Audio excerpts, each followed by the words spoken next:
e sono orgoglioso che questa rivoluzione parta dal Friuli Venezia Giulia.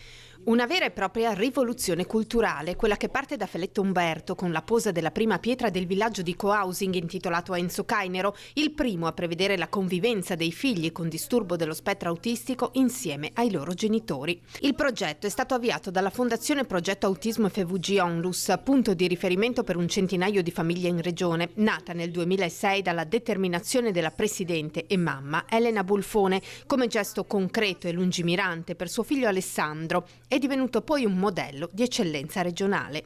Sono contento perché inizia un progetto che merito, parte tutto da una famiglia, una persona, Elena Bulfone, che ha costruito questa realtà straordinaria. Adesso inizia un progetto unico in Italia dove non si parla più del dopo di noi ma del durante noi, e questo è un passo avanti enorme in termini di democrazia. Qui non stiamo parlando semplicemente di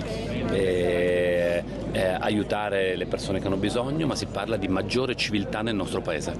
Grazie.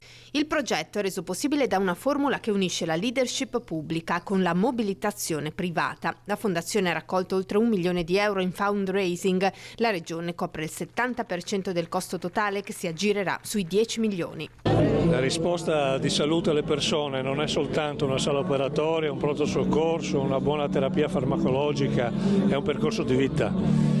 E qui si dà una risposta ad una cronicità che accompagnerà chi è colpito per tutta la vita, insieme ai suoi cari, ai suoi affetti, e quindi la libertà, l'indipendenza delle persone passa attraverso scelte di questo genere, scelte forti, difficilmente comprensibili, però io credo che questa sia la strada giusta, la dimostrazione anche dell'intensità di questa serata credo che sia un buon passo avanti in quella direzione.